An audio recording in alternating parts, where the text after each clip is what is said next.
ونعوذ بالله من شرور أنفسنا ومن سيئات أعمالنا من يهد الله فلا مضل له ومن يضلله فلا هادي له ونشهد أن لا إله إلا الله وحده لا شريك له ونشهد أن سيدنا ومولانا محمد صلى الله عليه وعلى آله وصحبه وبارك وسلم الذي أرسله بالحق بشيرا ونذيرا وداعيا إلى الله بإذنه وسراجا منيرا أما بعد فأعوذ بالله من الشيطان الرجيم بسم الله الرحمن الرحيم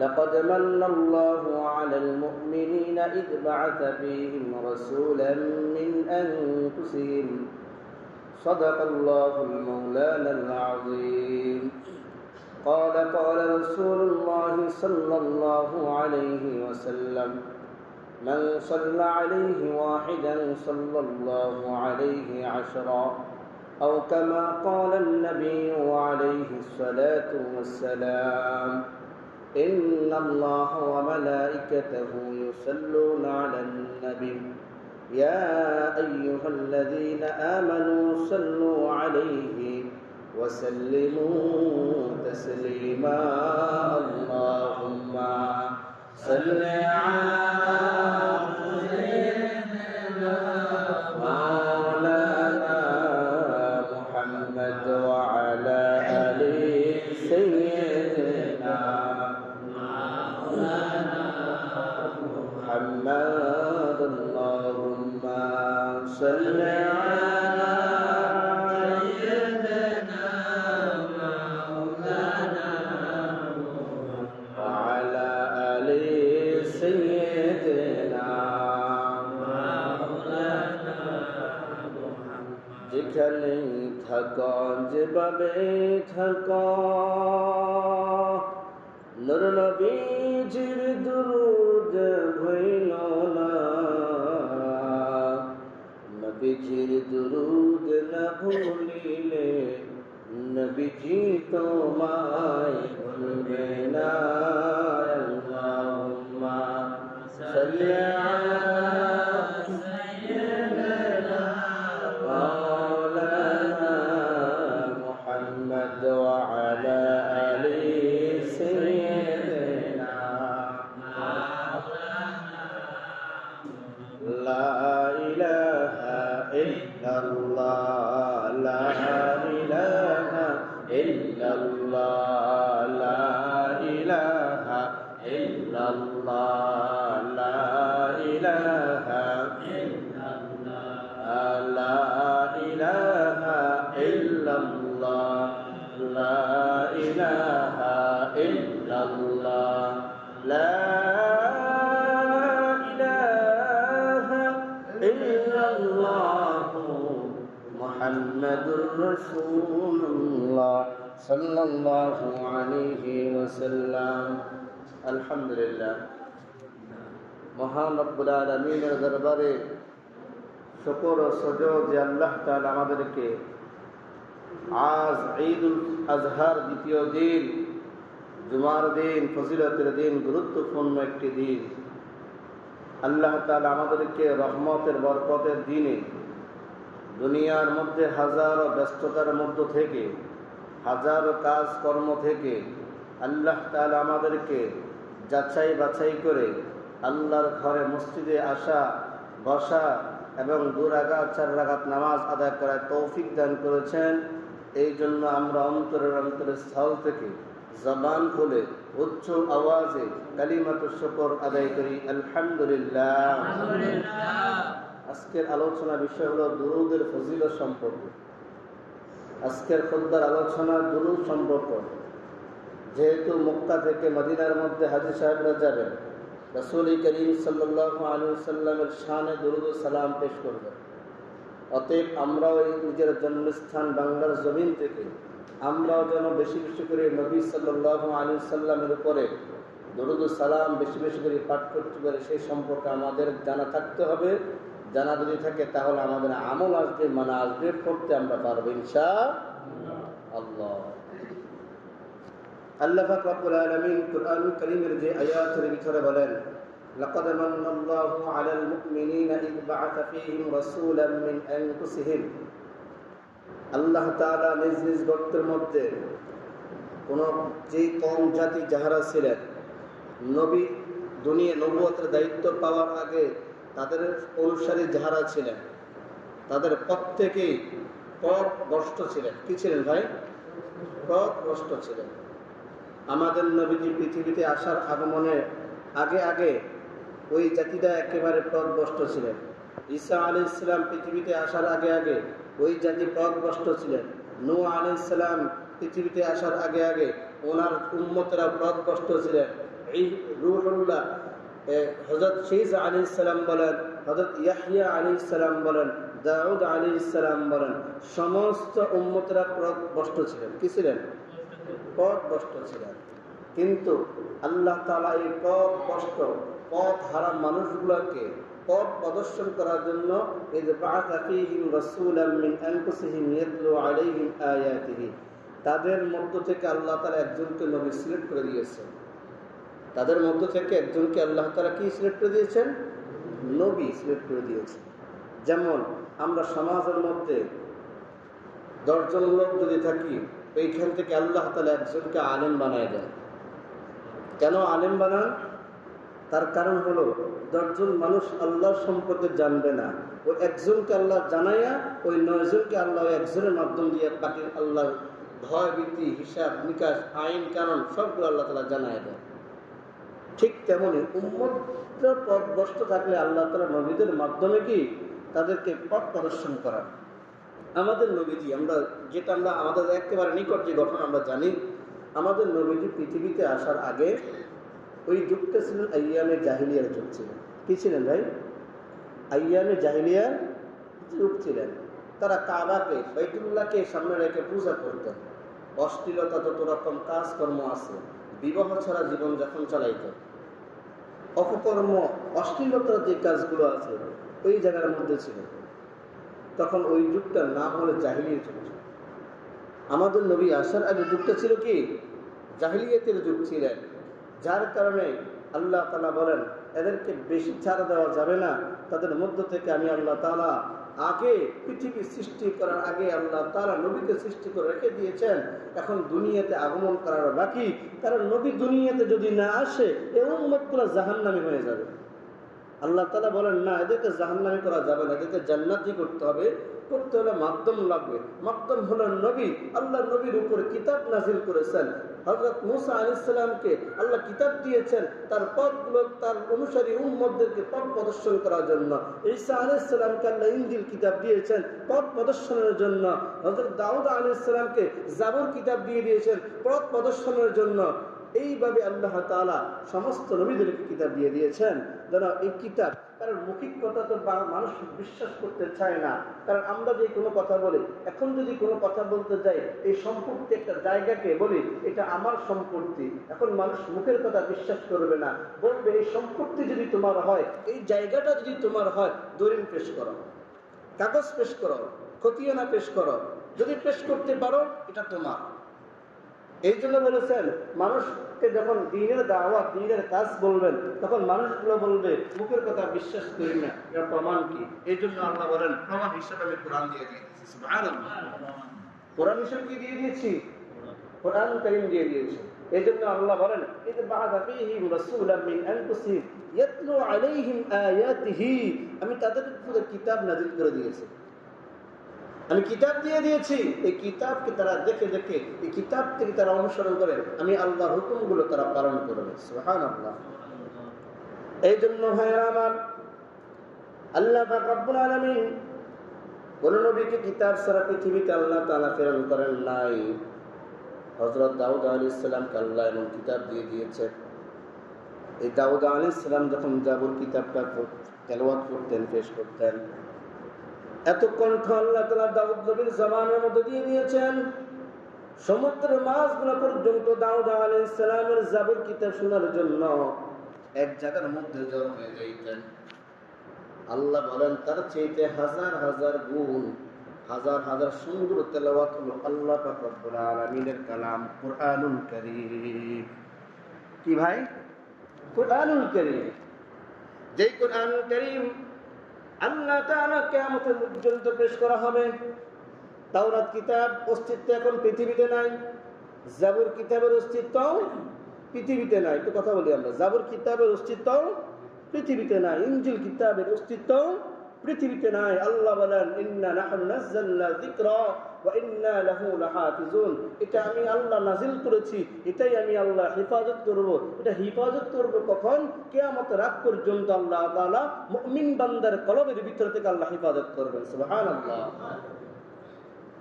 এই জন্য ভাইয়ের আমার কথা ওইদিকে যাব না। আজকের যে আলোচনা আয়াতটুকু বললাম, আল্লাহ তাআলা আমাদেরকে পথ প্রদর্শনের জন্য নবী পাঠাইলেন। আমরা পাইলাম হযরত মুহাম্মদ সাল্লাল্লাহু আলাইহি ওয়াসাল্লাম। আমাদের নবী এমন নবী, মায়ার নবী, রহমতের নবী। সমস্ত নবীরা পর্যন্ত কিয়ামতের ময়দানে নাফসি নাফসি বলবে। আমার নবী শুধু সিজদার মধ্যে থেকে ইয়া উম্মতি বলে কান্নাকাটি করবেন। যেই নবী এখনো পর্যন্ত মদিনার মধ্যে শুয়ে শুয়ে এখনো পর্যন্ত উম্মতের মায়ায় কাঁদেন, কিন্তু সেই নবীর উপর আমরা কয়েকবার দুরূদ শরীফ দিনের মধ্যে পেশ করি, পাঠ করি। যেই নবী আমাদেরকে জান্নাত নেওয়ার জন্য আল্লাহর কাছে দোয়া দরখাস্ত করবেন। পৃথিবীতে সমস্ত নবীদেরকে আল্লাহ তাআলা গুরুত্বপূর্ণ একটা দোয়া দিয়ে দিয়েছেন। এই দোয়াটা নবীরা দুনিয়ার মধ্যে পেশ করে ফেলেছেন, কিন্তু মায়ার নবী, রহমতের নবীকে আল্লাহ তাআলা সেই দোয়াটুকু দিয়েছেন। নবী যদি দোয়া করতেন, আল্লাহ দোয়া কবুল করতেন। আল্লাহর কাছে বললাম স্পেশাল যে দোয়াটা আছে, এই দোয়াটা আমি যদি দুনিয়ার মধ্যে প্রয়োগ করে ফেলি, তাহলে আমার গুনাহগার উম্মতগুলো কই যাইবে? এদেরকে যদি আল্লাহ তাআলা জাহান্নাম দেয়, রাসূল বাঁচাবো কিভাবে? আল্লাহ হাবিব সাল্লাল্লাহু আলাইহি সাল্লাম বলেন, না না না, আমি আমার উম্মতগুলোকে জাহান্নামে যেতে দেখা এটা আমি সহ্য করতে পারবো না। পৃথিবীতে আল্লাহর হাবিব সাল্লাল্লাহু আলাইহি সাল্লাম উম্মতকে ইসলাম শিক্ষা দিতে যাইয়া, দ্বীন শিক্ষা দিতে যাইয়া, নামাজ শিক্ষা দিতে যাইয়া আল্লাহর হাবিব সাল্লাল্লাহু আলাইহি সাল্লাম কত কষ্ট করেছেন, এটা আমাদের ঘটনাটা জানার আমাদের কারো বাহি না। নবী সাল্লাল্লাহু আলাইহি সাল্লাম উহুদের ময়দানে দম মোবারক শহীদ করলেন ইসলামের জন্য। সিজদায় দিয়ে নামাজ শিক্ষা অর্জন করার জন্য যখন গেলেন, আবু জাহেল পাথর নিক্ষেপ করে নবীর মাথা ফাটায় ফেলাইলেন। নবী তারপরে নামাজ ছাড়েন না। গভীর রজনীতে আল্লাহর হাবিব সাল্লাল্লাহু আলাইহি সাল্লাম নামাজের মুসল্লার মধ্যে দাঁড়াইয়া নামাজ আদায় করতে করতে নবীর পাও মোবারকগুলো খুদায় ফেলাইছেন। দীর্ঘ রুকু, দীর্ঘ সিজদা দিয়েছেন। আম্মাজান আয়েশা সিদ্দিকা রাদিয়াল্লাহু তাআলা আনহা বলেন, আমার দিলের মধ্যে একটা আশঙ্কা ছিল, নবী মনে হয় আমাদেরকে পৃথিবী ছেড়ে চলে গেছেন। আমি যাইয়া দেখলাম নবীজি সাল্লাল্লাহু আলাইহি সাল্লামের পা মোবারকটা সিমটি দিয়ে দেখলাম নবীজি কি পৃথিবীতে আছে কিনা। দেখলাম যখন সিমটিটা মারলাম, নবীজির পা মোবারকটা এরকম নাড়াচাড়া দিয়ে উঠলো। আমি বুঝলাম নবী এখনো পর্যন্ত পৃথিবীতে আসে। নবী কত কষ্ট করেছেন, কারণ নবীর কোনো গুনাহ নাই।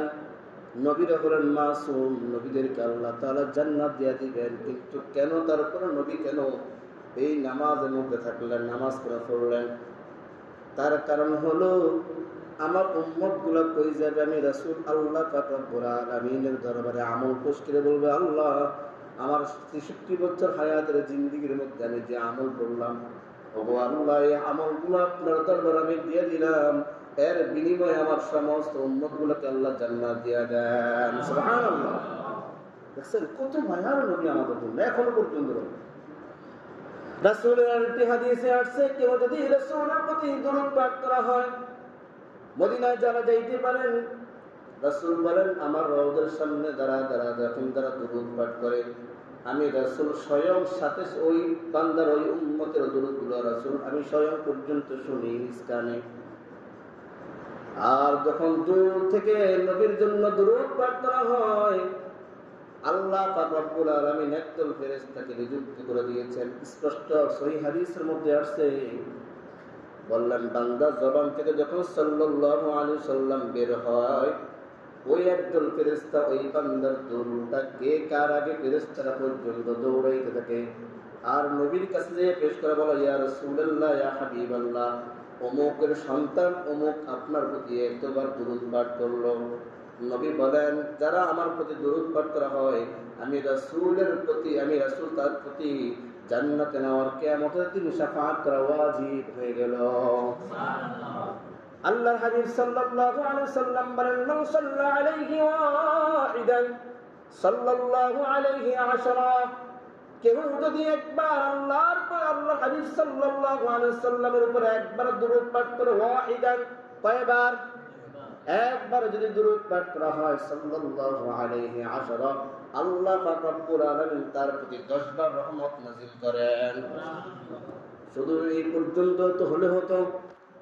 আল্লাহ পাক রব্বুল আলামিন বলেন, এতটুকু দিলেই তো আমার বান্দার হবে না, আমি আল্লাহ এই বান্দাগুলোকে বেশি ভালোবাসি, কারণ এরা আমার বন্ধুর উম্মত। নবীকে যেমন আল্লাহ ভালোবাসেন, ঠিক তেমনি আমাদেরকে আল্লাহ ভালোবাসেন। আমরা ভালোবাসার কদর জানি না, ভালোবাসার মূল্য দিতে জানি না। হয় না, অতি ভালোবাসা মানুষ মূল্য দিতে জানে না। যখন তাকে তখন বুঝে না, যখন হারায় যায় তখন বোঝে। যখন হারায় যায় তখন।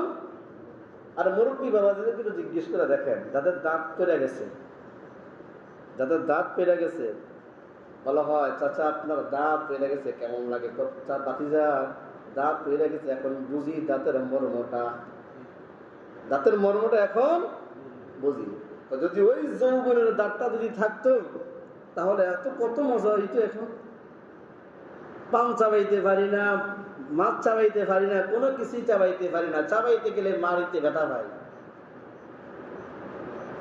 এক আল্লাহর বান্দা, সাধারণ ড্রাইভার, নবীজির উপর দরুদ পাঠ করতেন সাল্লাল্লাহু আলাইহি ওয়াসাল্লাম, বা আল্লাহুম্মা সাল্লি আলা সাইয়্যিদিনা ওয়া নাবিয়্যিনা ওয়া শাফিয়িনা ওয়া হাবিবানা ওয়া মাওলানা মুহাম্মদ সাল্লাল্লাহু আলাইহি ওয়াসাল্লাম, বা আবার বলতেন আল্লাহুম্মা সাল্লি আলা মুহাম্মাদানিন নাবিয়্যিল উম্মি ওয়া আলিহি ওয়াসাল্লাম, আবার বলতেন আল্লাহুম্মা সাল্লি আলা রূহি মুহাম্মাদিন ফিল আরহাম ওয়া আলা জাসাদি মুহাম্মাদিন ফিল আরহাম ওয়া আলা কলবি মুহাম্মাদিন ফিল আরহাম ওয়া আলা কবরি মুহাম্মাদিন ফিল কুবুর।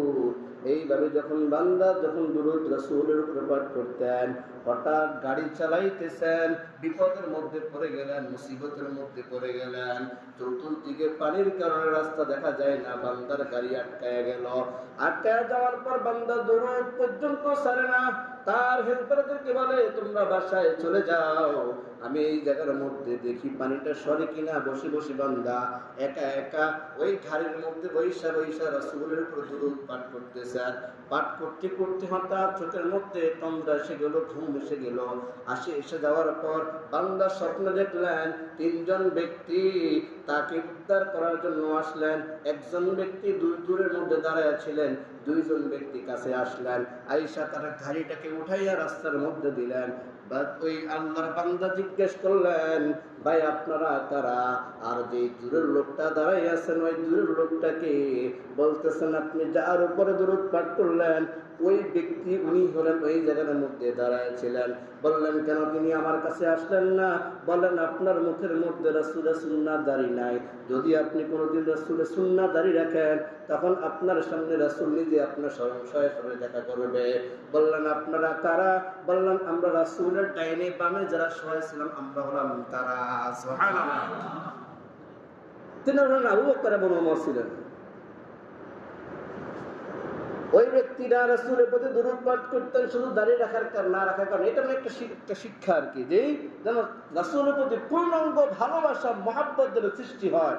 তখন বান্দা পরের দিন থেকে আর দাড়ির মধ্যে কোনো খুর লাগায় না, দাড়ি এমন ছেড়ে দিয়েছে এই পর্যন্ত দাড়ি আসলো। তখন জিজ্ঞেস করা হলো, তাকে জিজ্ঞেস করলেন, আপনি এত বড় দাড়ি রাখলেন কেন? বলেন, আমার রাসূল যে দাড়ির কারণে আমার নিকটে আসে নাই, আমি সেই দাড়ি আর কখনো কাটবো না। সুবহানাল্লাহ। সেই দাড়ি আমি আর কখনো বান্দার দাঁড়িয়ে রেখে দিয়েছেন, স্বপ্নের যুগে রাসূল আসলেন, দেখা করলেন, জান্নাতি হয়ে গেলেন। সুবহানাল্লাহ। কারণ রাসূলের প্রতি দুরূদ পাঠ করলে লাভ না লস? লাভ না? আমাদের লাভ দরকার, লসের আমাদের দরকার নাই। এখন আরেক দল বের হয়েছেন, এইভাবে দুরূদ পড়া যাবে না, আল্লাহুম্মা আমরা টানি টানি দুরূদ পড়ি, এইভাবে দুরূদ পড়া যাবে না। রে ভাই, যেই দুরূদ পড়ে না তারে বলো দুরূদ পড়ো না কেন? যেই দুরূদ পড়ে ওরে ফতুয়া দিতেছে এইভাবে দুরূদ পড়া যাবে না। আর যেই ব্যক্তি দুরূদ পড়ে না তারে কোনো ফতুয়া দেয় না। যেই নামাজ পড়ে তার উপর ফতুয়ার প্রভাব আসে। যেই নামাজ পড়ে তার প্রতি কি ফতুয়ার প্রভাব আসে, মাসআলার প্রভাব আসে, জায়েজ না জায়েজের প্রভাব আসে। যেই নামাজ পড়ে না তারে কোনো ফতুয়া দেয় না। দেয় আমাদের দেশে? যেই রাসূলের প্রতি দুরূদ সালাম মিলাদ পাঠ করে তার টেক লাগায় বলে সে রাসূলের দুশমন বলা হয়। নাউজুবিল্লাহ। ঠিক আছে, আমরা যদি রাসূলের প্রতি দুরূদ পড়লে যদি রাসূলের দুশমন হইতো তাও ভালো। তাও কি ভাই ভালো? কারণ আমরা রাসূলকে মহব্বত করি। কি দিয়া? কলিজার থেকে আমরা জীবনের চাইতে বেশি রাসূলকে মহব্বত করি। যদি বলা হয় এক হাতের তরবারি ধরে বলা হয় যদি রাসূলের দুরূদ ছেড়ে দাও জীবন বেঁচে যাবে, আমরা বলবো রাসূলের দুরূদ ছাড়তে পারবো না, জীবন গেলে যাক। জীবন গেলে যাক। জীবন এজহকার কাল হক, মৃত্যুবরণ আমরা করতে হবে। তো রাসূলের জন্য মরি, ইসলামের জন্য মরি। কোনো কারো কোনো কান কথা আমাদের শোনার দরকার। আমরা রাসূলকে মহব্বত করে দিল থেকে, আমরা রাসূলকে মহব্বত করি কলিজা থেকে। আমাদের নবীর বিরুদ্ধে কথা বলবে, আমরা তাকে সালাম দেব না, তারা কান পাড়া মারব, ডাইরেক্ট কথা। যে রাসূলকে গালি দিবে, যে রাসূলের সাথে বিরুদ্ধে প্রকাশ করবে, তার সাথে আমাদের পৃথিবীতে কোনো আপোষ নাই। এটা হলো আশিক রাসূলের পরিচয়। এটা কাদের পরিচয় ভাই? আশিক রাসূলের পরিচয়। রাসূলের প্রতিবাদ দুরূদ শরীফ পাঠ করবে কারা? যারা রাসূলের আইন কানুনগুলো মানে যারা। এখন কোরবানি আমরা দিয়েছি, এটা আমাদের জন্য ফজিলত না? এটা অত্যন্ত বরকতের একটা আমল না? কোরবানিটা হলো ওয়াজিব। ৫ ওয়াক্ত নামাজ কি ওয়াজিব না সুন্নাহ? বলেন, আপনারাই বলেন।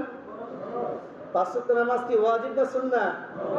ফরজ। আপনারা বলছেন, আমি বলিনি, ফতোয়া আপনারাই দিয়েছেন। এখন বলেন, ফরজ দামি বেশি না ওয়াজিব দামি বেশি? আমরা একটা কথা বলি, জানেন, এটা ওস্তাদ ছাত্রের সাথে আমার কথা হয়। ফরজ দামি বেশি না সুন্নাহ দামি বেশি? ফরজ দামি বেশি। তো ফরজ দামি বেশি না ওয়াজিব দামি বেশি? আবার বলেন, ফরজ দামি বেশি না ওয়াজিব দামি বেশি? ফরজ। তাহলে কোরবানি করা ওয়াজিব না ফরজ? বুঝছে কথা বলেন কিন্তু। কোরবানি করা ওয়াজিব না ফরজ? ওয়াজিব। আর ৫ ওয়াক্ত নামাজ ফরজ না ওয়াজিব? এখন বলেন কোনটা করবেন? আগে কোনটা ধরবেন? ফরজ ধরতে হবে না? তখন বলেন আপনারা এই কোরবানি থেকে এই পর্যন্ত কয়েকটা ফরজ আপনারা ধরছেন আর ছাড়ছেন? কোরবানি করার পর থেকে এই পর্যন্ত কয়েকটা ফরজ ধরেছেন আর কয়েকটা ছেড়েছেন? বলেন আমাকে। কি জবাব দিবেন আল্লাহর কাছে? বলেন আমাকে। আপনি এখন আমাকে এখন বলবেন যে হুজুর এতক্ষণ ভালো ওয়াজ করছেন, এখন কি করতেছেন, এটা এখন কি বলতেছেন? হয়তো বা আপনার কাছে ভালো লাগবে না। আমি বলবো এটা আপনার কাছেই। মাঝে মাঝে ডাক্তার ওষুধ দেয়, কিছু সব ওষুধ মিষ্টি হয় না, কিছু ওষুধ তিক্ত হয়। কিছু ওষুধ কি হয়? তিক্ত হয়। প্রিয় ভাই আমার, আপনি যে ইচ্ছে কি যে নামাজটা ছেড়ে দেন, আপনি বলবেন কোরবানির সওয়াব, ওই যে চোরাই গরু চুরি করে কোরবানি করতে যায়, হুজুরের ফজিলত আর শুনি না। হুজুর আবার বললেন তোমার এই তো ফজিলতের এত গরু, হুজুর কথা কইেন না, আপনি যে ওয়াজ করছেন ফজিলত পূর্ণ, এটা সারা যাবে না। তুমি যে চুরি করলা এটা আমি হিসাব করে রাখছি, এটা অত্যন্ত বরকতের। তা আপনার এই চুরি আর ফজিলত, কোরবানির ফজিলত দুইটা মিলে কাটা যাবে, মাঝখান দিয়ে বস্তু খানো খাও। এখন দশা আমাদের এমন হলো যে আমরা ফরজ মনে করছি যে কোরবানি করার পর আমাদের আর কোনো কাজ নাই। আপনার যে তাকবীর প্রতি ৫ ওয়াক্ত প্রতি ওয়াক্ত ফরজের পর যে তাকবীর আছে, আল্লাহু আকবার লা ইলাহা ইল্লাল্লাহ, ভুলে গেছেন? আল্লাহু আকবার ওয়ালিল্লাহিল হামদ, যে তাকবীরটা আপনার আছে, আপনি যে নামাজের পর ফরজ ইবাদত একটা রইল, তারপরে যে আপনি সাথে সাথে একটা ওয়াজিব আপনি আদায় করলেন, বলেন আপনি যে ওয়াজিবটা ফরজও ছাড়লেন, ওয়াজিবও ছাড়লেন, তাহলে বললেন আপনি আল্লাহর হুকুম পালন করলেন কই? রাসূলের আদর্শ পালন করলেন কই আপনি? আমি আপনাকে বলবো না আপনি মসজিদে আসেন, আল্লাহ আপনার কাছে মসজিদে আসা আর না আসার জন্য হিসাব নিবে না। নিবে ভাই? জবাব দিলে বলুন, হিসাব নিবে? আপনি মসজিদে আসছেন না আসেন না এর হিসাব আল্লাহ আপনাকে নিবে না। আল্লাহ আপনার কাছ থেকে হিসাব নেবে কি আপনি নামাজ পড়ছেন কিনা। কথা বুঝে নেবেন, আগে কথা বুঝে নেবেন। আর আল্লাহ আপনার কাছে হিসাব নেবে নামাজ আপনি পড়ছেন কিনা। আপনি দুনিয়ার সমস্ত কাজ করার সময় পান, আপনি একক নামাজ আপনার 20 মিনিট সময় আপনার হয় না আল্লাহর জন্য।